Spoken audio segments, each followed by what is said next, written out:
Usually I don't know how to start off these episodes, but we got to start somewhere. So I think I posed this question before, and it's very important. Is ignorance really a bliss?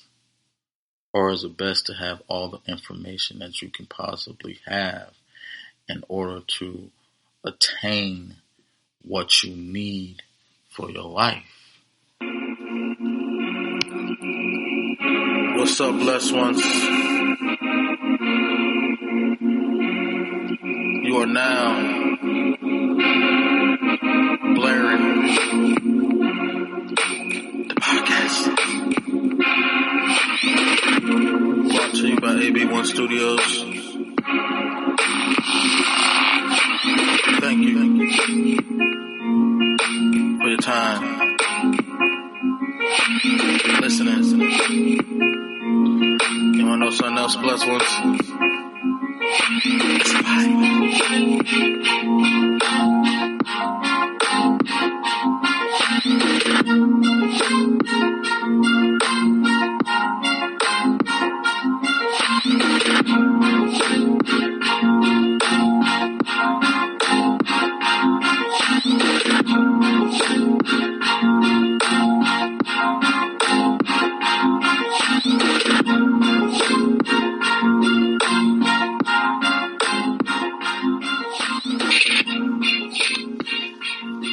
So,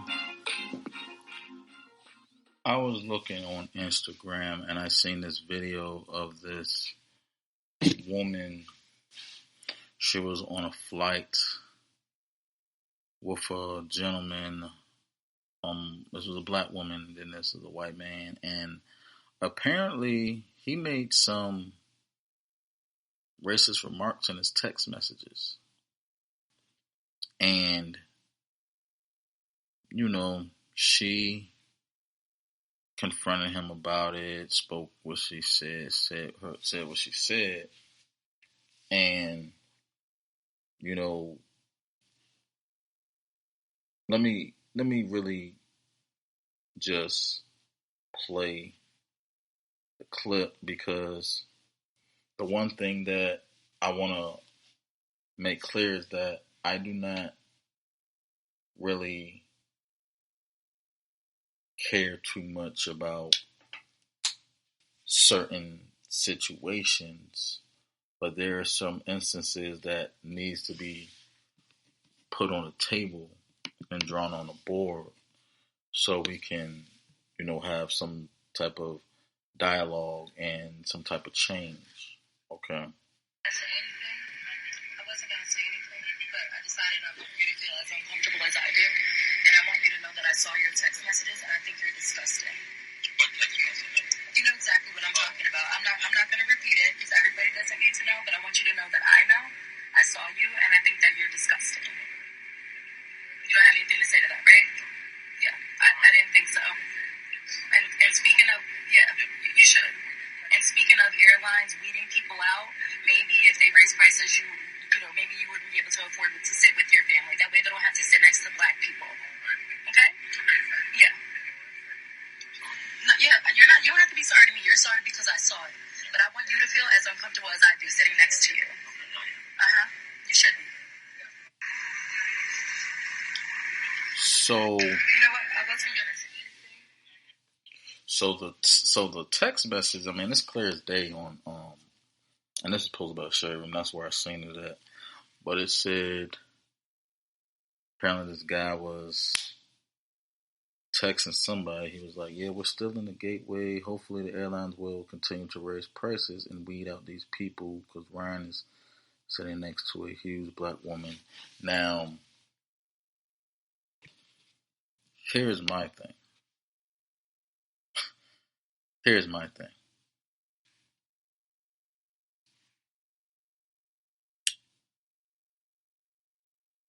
You have every right to defend yourself. Now, sometimes you might eavesdrop unintentionally, but it's kind of like one of those things where, okay, you gotta make someone feel uncomfortable if they're uncomfortable around you, but because it's kind of like the same thing, like where if you feel a way about a person, do you express it to them, or do you just deal with it and continue about your day? Because I remember when they was trying to ban the Confederate flag, and then there was like a lot of people was upset. I remember that a lot of the black communities was running down on white people who was waving the Confederate flag on their cars, on their homes, and it's kind of like, to me, I just feel like unnecessary violence is just ignorant or like I said, unnecessary. Like if you can stand for something and not stand for something, meaning that if you have a strong and heavy opinion about a certain race, or in this case, a weight, because he said a huge black woman. So there was two violations. He was, you know, color shaming. He was weight shaming, because I don't know if it was the fact that she was confronting him about the weight, or her race, her race, because that's really what people are kind of getting upset about. But to me, I feel like the whole message here was to make you feel uncomfortable. And I think sometimes we have to be uncomfortable, especially if you kind of like secretly hiding,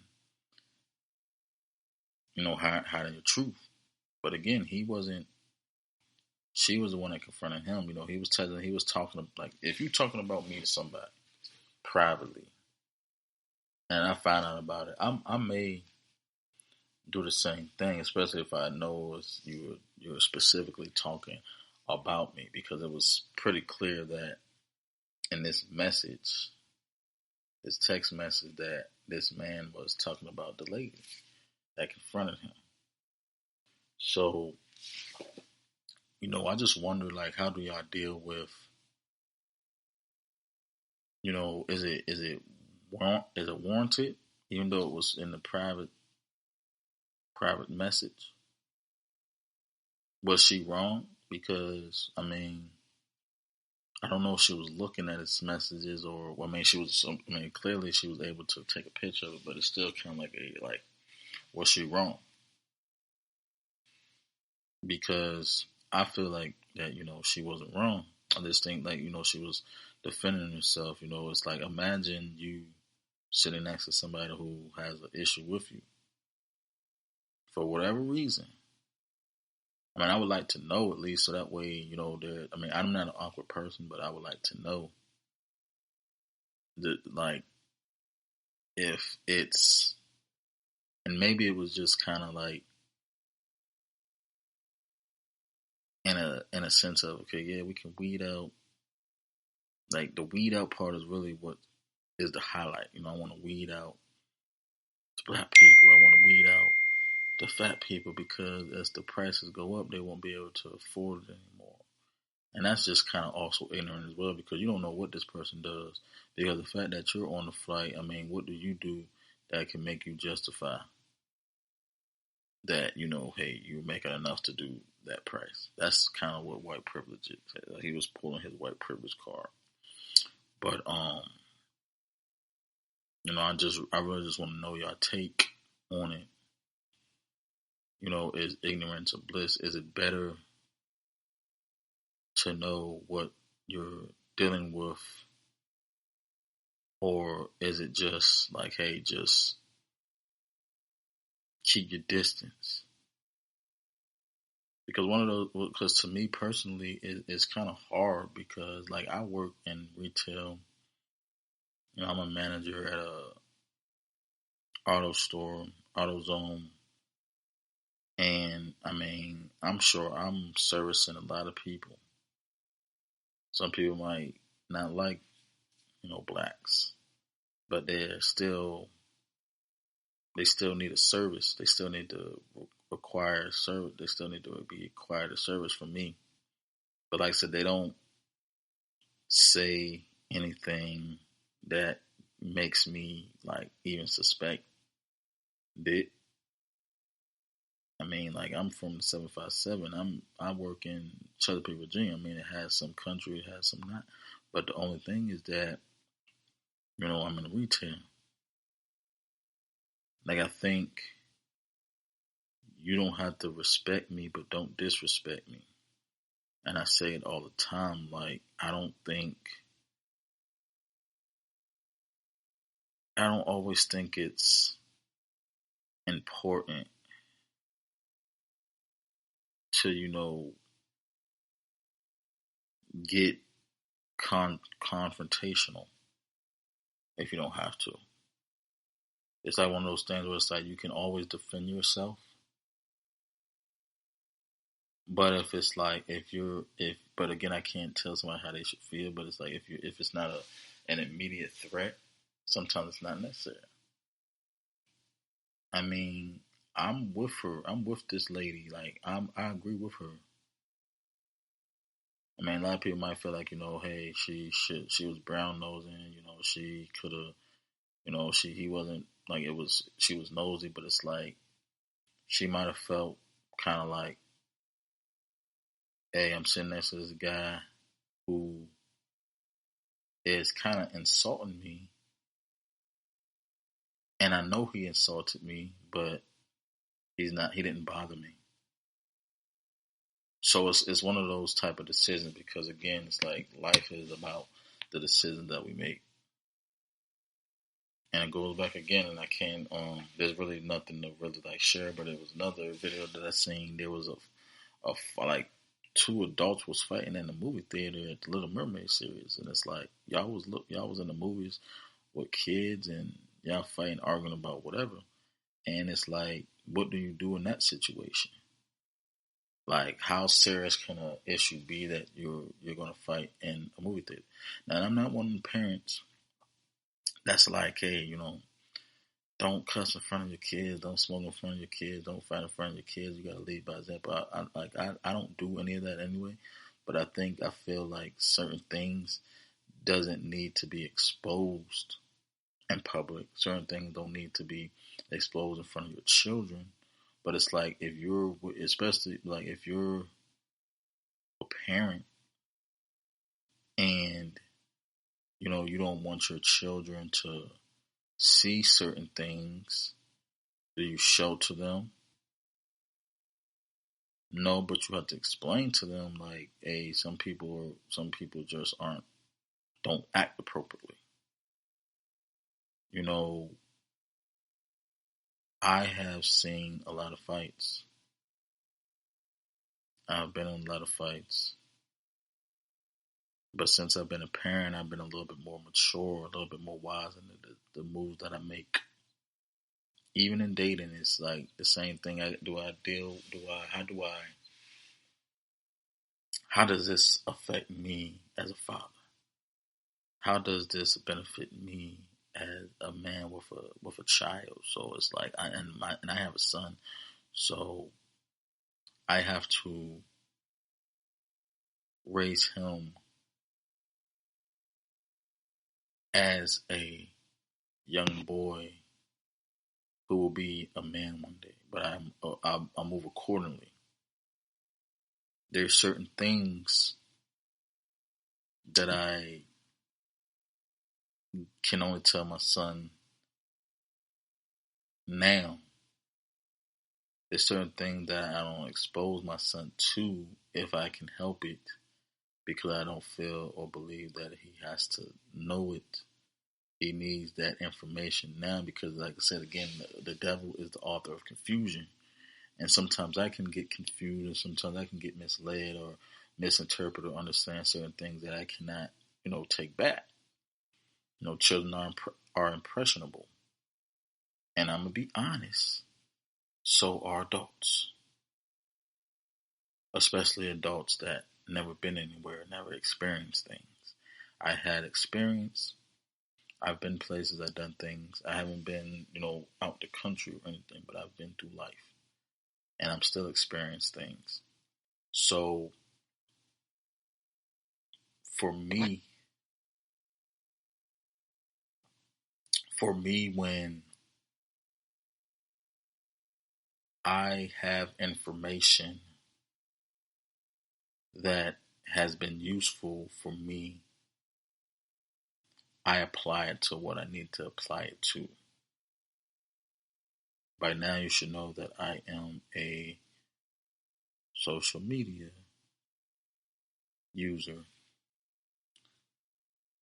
Those of you who y'all should know by now that I am a God guy, a man of faith. For those of you who knows that I am a proud father. For those of you who knows that I am a black man. So with that, I don't succumb to everything that is deemed to be that,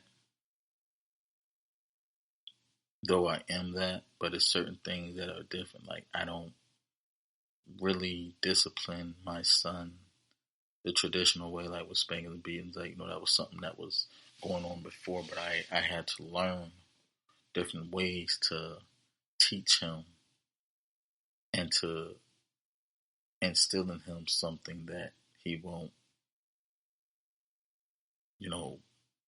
stray from. And it's still a process. And maybe only God is in control of it, because I'm still going through that same incident too. Like, I'm not disciplined in everything I should be disciplined in. And I think part of having discipline is showing restraint.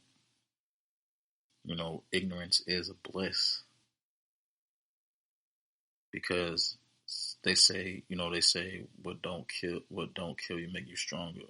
What you don't know won't hurt you, but sometimes it will. Most times, it can. You have to protect yourself. You have to defend yourself.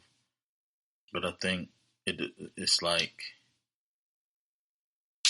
if I known somebody was crazy, if I known that this person had plans on shooting up a movie theater,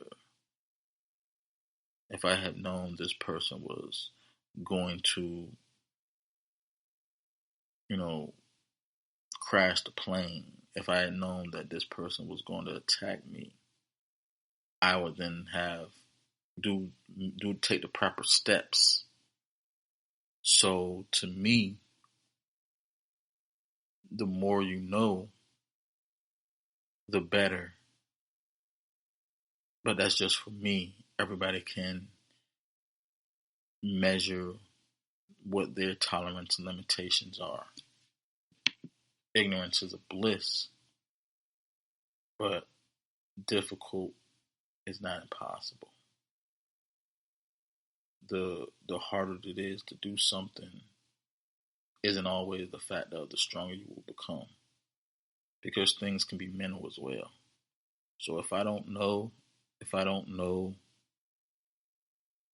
you from a can of paint, I still care about what's going on around me. I still care what you got going on. Like, I'll ask everybody how they doing or what's up. But the thing is that, everything in life doesn't revolve around our lives. But when it revolves around our lives, it's like,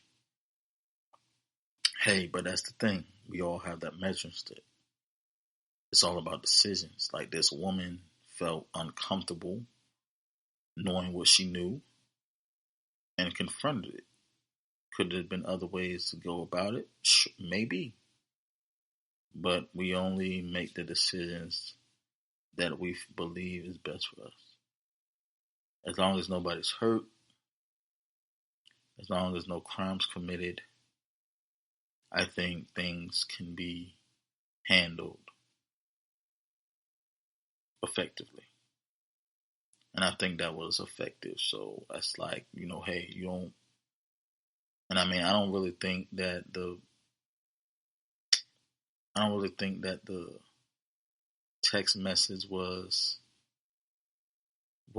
about the man being a threat or dangerous. I think it was just more about, her being uncomfortable. Like, but like I said again, you only get a certain amount of information. But, I'm curious to know, what y'all think, how y'all feel as far as, having information. What do you do with information once you have it? Especially if it's offensive, um, perhaps if it's dangerous.